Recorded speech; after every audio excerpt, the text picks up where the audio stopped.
ಗೃಹಲಕ್ಷ್ಮಿ ಯೋಜನೆ ಹಣ ಜಮೆ ವಿಳಂಬ ವಿಚಾರಕ್ಕೆ ಸಂಬಂಧಪಟ್ಟ ಹಾಗೆ ಯಾರು ಗೃಹಲಕ್ಷ್ಮಿ ಹಣವನ್ನು ಲಪಟಾಯಿಸಲಿಕ್ಕೆ ಆಗೋದಿಲ್ಲ. ಇಲ್ಲಿಯವರೆಗೂ ಕೂಡ 23 ತಿಂಗಳ ಗೃಹಲಕ್ಷ್ಮಿ ಹಣ ಕೊಟ್ಟಿದ್ದೇವೆ ಹೇಗಂತ ಸಿದ್ದರಾಮಯ್ಯ ಅವರು ಮಾತನಾಡಿದ್ದಾರೆ. ಗೃಹಲಕ್ಷ್ಮಿ ಯೋಜನೆ ಹಣ ಜಮೆ ವಿಳಂಬ ವಿಚಾರಕ್ಕೆ ಸಂಬಂಧಪಟ್ಟ ಹಾಗೆ ಇಲ್ಲಿಯವರೆಗೂ ಕೂಡ 23 ತಿಂಗಳ ಗೃಹಲಕ್ಷ್ಮಿ ಹಣವನ್ನು ಕೊಟ್ಟಿದ್ದೇವೆ.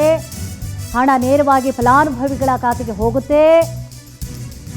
ಹಣ ನೇರವಾಗಿ ಫಲಾನುಭವಿಗಳ ಖಾತೆಗೆ ಹೋಗುತ್ತೆ ಹೀಗಂತ ಮೈಸೂರಿನಲ್ಲಿ ಬಿಜೆಪಿಗೆ ಸಿಎಂ ಸಿದ್ದರಾಮಯ್ಯ ತಿರುಗೇಟು ನೀಡಿದರು.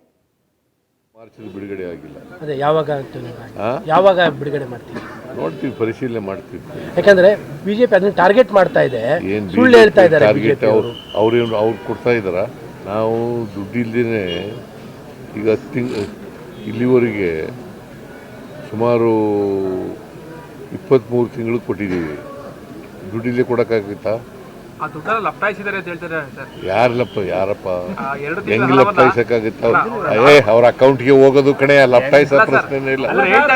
ಕೇಳಿ ಅವ್ರು ಹೇಳಿದ್ರು ನೀ ಕೇಳೋನೆ ಅಂತೇವನು. ಮತ್ತೆ ಅವ್ರ ಅಕೌಂಟ್ಗೆ ಹೋದ್ಮೇಲೆ ಲಪ್ಟಾಯಿಸೋದು ಎಲ್ಲಿ ಬರ್ತದೆ?